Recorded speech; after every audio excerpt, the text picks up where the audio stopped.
अस्सलाम वालेकुम। उम्मीद है आप लोग खैरियत से होंगे। आज हमारा मौजू है तलहीस। तलहीस इसको अंग्रेज़ी में प्रेसी कहते हैं और ये दरअसल तलहीस लफ्ज़ ये अरबी ज़ुबान का है जिसका माना खुलासा करने के हैं। खुलासा किसी इबारत को, लिखी इबारत को मुख्तसर अंदाज में लिखना, ये तलहीस है। हम आम तौर पर अपनी रोज़मर्रा ज़िंदगी में ये कुछ अल्फाज भी ऐसे बोलते हैं, कुछ जुमलों का इस्तेमाल करते हैं और कुछ किस्से कहानियाँ भी सुनाते हैं।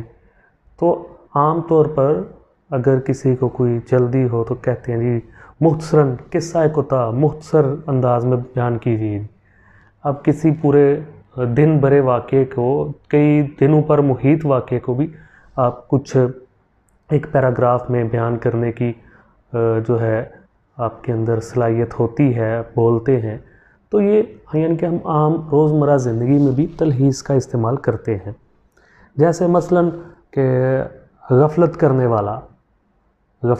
वाला बंदा, अब इसमें गफ़लत करने वाला 3 अल्फाज आ गए।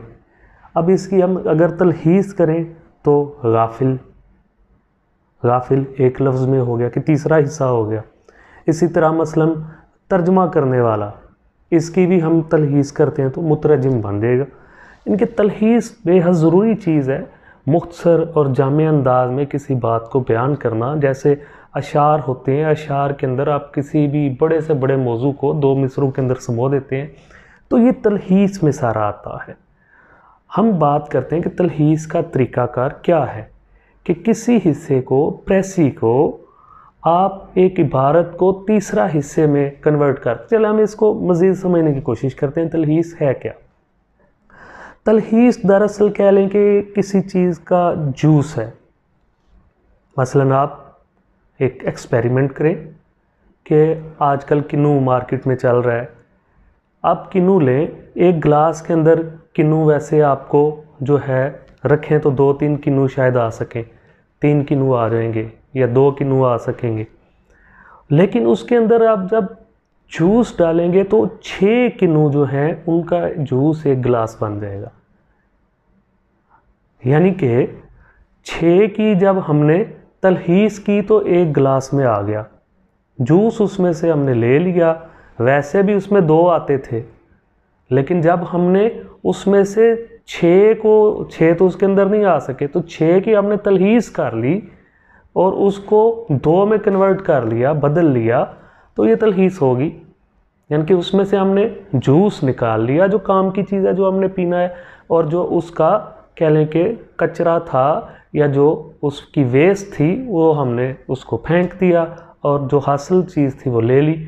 तो इसी तरह कोई भी पैराग्राफ होता है या कोई मज़मून है या कोई भी चीज़ है जो आपकी लिखत है, उसका आपने जो उसमें जो नुक्ता नज़र बयान किया गया है वो हासिल करना होता है, वो समझने वाली बात लेनी होती है। जैसे आप कहते हैं जी कुरान पाक है 30 पारे हैं और 30 पारों की तलहीस जो है कहा जाता है सूरा बकरा है। यानी कि एक सूरत के अंदर वो तमाम 114 जो सूरतें हैं उनकी तलहीस आ गई है। ये एक मिसाल क्योंकि आम हमारी ज़िंदगी में चलती है तो मैंने कहा ये मिसाल देते हैं आपको। तो इस तरह के तमाम जो लुबे लुबाब है, वो तमाम जो आपका जूस है, जो ज़रूरत की चीज़ होती है, वो किसी एक चीज़ में आ जाना तलहीस है। अब इसको हम, क्योंकि ये साल अव्वल में 10 नंबर का सवाल भी है, तो इसको हम मज़ीद समझने की कोशिश करते हैं इम्तिहानी नुक्ता नज़र से, कि आपको एक पैराग्राफ दिया होता है और कहा जाता है जी इस पैराग्राफ की तलहीस करें और एक मुनासिब उन्वान या मौजू जो है उसका भी इंतखाब करें। उन्वान भी लिखें या 2 उन्वान लिख लें, 3 भी लिखे जा सकते हैं। तो ये एक सवाल आ गया हमारे पास 10 नंबर का। अब आम तौर पर तरीक़ाकार आपको बता देते हैं। जो आपका पैराग्राफ दिया गया है, ये स्टूडेंट्स के लिए खसूसी तौर पर ये बात बताना चाहूँगा, आप उसके अल्फाज गिन लें। मसलन अल्फाज बने हैं 100, तो 100 का तीसरा हिस्सा 33 आ जाएगा, 33 हो जाएंगे। 33 आपने तलहीस जो साइंटिफिकली मैथमेटिकली आपने तलहीस करनी है 33 अल्फाज के अंदर। 34 भी हो सकते हैं, 35 भी हो सकते हैं, 32 भी हो सकते हैं, इतना मार्जिन होता है। तो आपने इतने अल्फाज में तलहीस को लिखना है, तलहीस को करना है और उसका एक उन्वान भी देना है। अब उन्वान के जो 2 नंबर होते हैं और बाकी जो तलहीस है उसके 8 नंबर होते हैं। उन्वान इसलिए किसी भी बात का, किसी भी चीज़ का उन्वान तो बहुत अहम चीज़ होती है कि आपको मौजू की समझ आ रही है कि मौजू क्या है इसका, और अगर आपने दुरुस्त मौजू का इंतखाब कर लिया तो बाकी उससे अंदाज़ा लगाया जा सकता है कि बच्चे को बात की समझ आई है या नहीं। और तलहीस का तरीक़ाकार क्या होता है कि आपने जो असल बात है, जो जूस होता है उसका, वो पेश करना है। आपने 100 अल्फाज हैं तो उनको 33 में करें, 75 हैं तो 25 में करें, 26 में कर लें, 24 में कर लें। अब मसलन मिसाल देते हैं हम कि एक मैं कुछ जुमले 2-3 बोलता हूँ आपको। इंसान अशरफुल मखलूक़ात हस्ती है जिसको फितरतन आज़ाद और ख़ुद मुख्तार बनाया गया है, और वो ज़ी शऊर और साहिब शऊर है। अब देखें, ये मैंने 2-3 जुमले बोले, इनको हम इनकी तलहीस अगर करना चाहें तो यूँ भी कर सकते हैं कि हर ज़ी शऊर फितरतन आज़ाद और ख़ुद मुख्तार पैदा किया गया है, तो ये तलहीस हो जाएगी।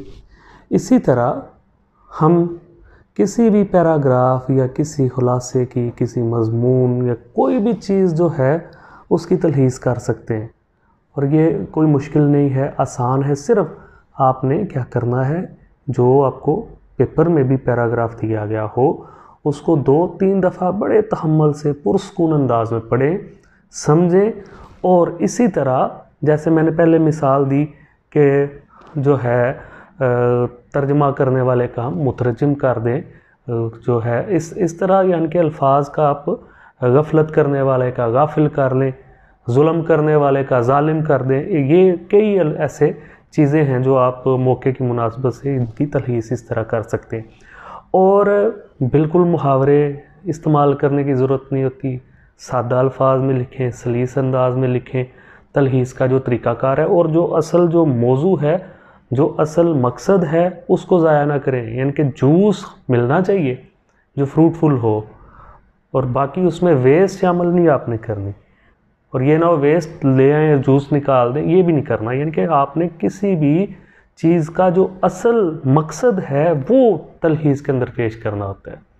तो ये बड़ा आसान हो जाएगा इम्तिहानी नुक्ता नज़र से। अगर आप देखें तो आपको 10 में से 8 नंबर बहुत आसानी से मिल जाते हैं। आपने ठीक तलहीस लिखी। आप रफ अमल में पहले 2-3 दफ़ा करें और फिर उसको आप सही अंदाज में लिख लें तो बिल्कुल ठीक हो जाएगा।